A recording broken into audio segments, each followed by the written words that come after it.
Hello friends. आजकल बहुत commonly ultrasound होता है और उसमें क्या होता है कि एक्सीडेंटल फाइंडिंग ऑफ फाइब्रॉइड आ जाती है।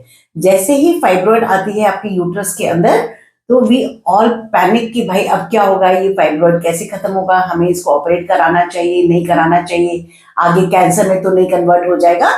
तो चिल, ये इतनी भी बुरी चीज नहीं होती है।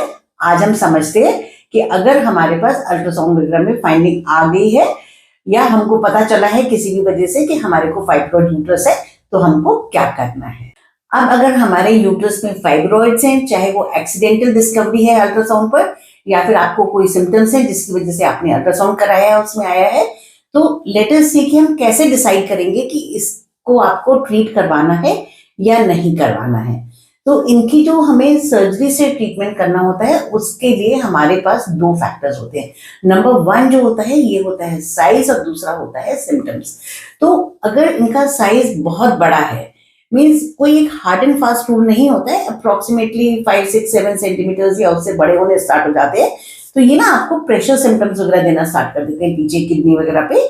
और इसमें आपको पैनिक करने की जरूरत नहीं है। योर डॉक्टर विल चेक कि आपको प्रेशर सिम्टम्स हैं कि नहीं, और बाकी सारे फैक्टर्स देख करके फिर सर्जरी होगी। या फिर ये बहुत ही बड़े हो जाते हैं, से आपके 10-12 इंचेस बड़े हो जाते हैं, तो उस केस में आपको इनकी सर्जरी करानी ही पड़ती है। सेकेंड है, अगर आपको इसके सिम्टम्स हो रहे हैं, सिम्टम्स में आपको मोस्ट कॉमनली आपको पीरियड्स के टाइम पे पेन हो रहा है, जनरलाइज्ड आपको ओवरऑल मंथ में पेन रह रहा है, आपको हैवी पीरियड्स हो रहे हैं, आपका हीमोग्लोबिन फॉल कर रहा है उसकी वजह से, और आपको पीरियड्स के बीच बीच में ब्लीडिंग आ रही है, इस टाइप के अगर सिम्टम्स होते हैं। और एक बहुत कॉमनली नेक्स्ट सिम्टम होता है आजकल कि हम कंसीव नहीं करते हैं, और अगर कंसीव करते हैं तो हमको बार बार अबॉर्शंस हो रहे हैं। अगर फाइब्रॉइड्स की वजह से ये सिम्टम्स हो रहे हैं तो फिर आपको इनको ऑपरेट कराना पड़ता है। अब आते हैं हम इसकी सर्जरी पर।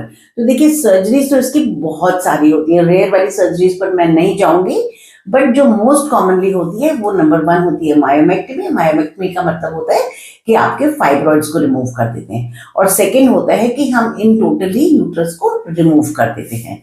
अब हाउ डू यू डिसाइड कि आपकी मायोमेक्टमी होगी कि आपकी हिस्टेक्टमी होगी। तो मायोमेक्टमी डिसाइड करने के लिए और हिस्टेक्टमी का डिफरेंस करने के लिए हमको आपकी एज फैक्टर देखना पड़ता है। अगर हम उल्टा चलते हैं, अगर आपकी एज बहुत ज्यादा है, से आप 42-45 से ऊपर हैं एज में, और आपको अब आपकी फैमिली कंप्लीट हो चुकी है, आप बच्चे भी पूरे आपके हो चुके हैं, और आपकी फाइब्रॉइड्स का बहुत मेजर इशू है कि आपको ये निकालना ही पड़ेगा, तो आप अपना टोटल यूट्रस भी निकलवा सकते हैं। और अगर आप यूट्रस रखना चाहते हैं तो खाली मायोमेक्टमी करवा सकते हैं। तो ये तो हो गया आपका बड़ी एज में। और अगर आप यंग हैं, से आप 25 ईयर्स हैं, आप 30 ईयर्स हैं, आप 35 ईयर्स हैं, और आप बहुत सिम्टोमेटिक हैं और आपके फाइब्रॉइड्स हैं, तो उस केस में हम खाली मायोमेक्टमी कर देते हैं, दैट विल सफाइस, एंड बाकी आपका यूट्रस वगैरह सब नॉर्मल रहता है। यहाँ पर एक वर्ड पे बोलूंगी, जो लेडीज पेरीमेनोपॉजल होती हैं, मतलब कि उनका मेनोपॉज होने वाला होता है नेक्स्ट 2-3-4 ईयर्स में।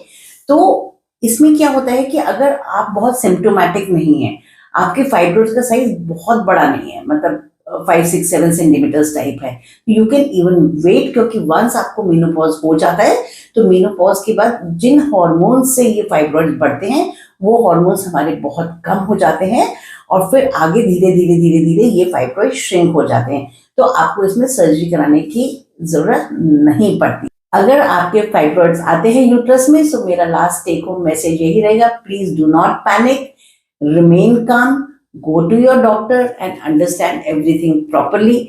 जरूरी नहीं है कि आपको सर्जरी करानी पड़े, और अगर प्रॉब्लम है तो सर्जरी करा लीजिए। Only get it done when it is required. Do not panic and get operated. Bye.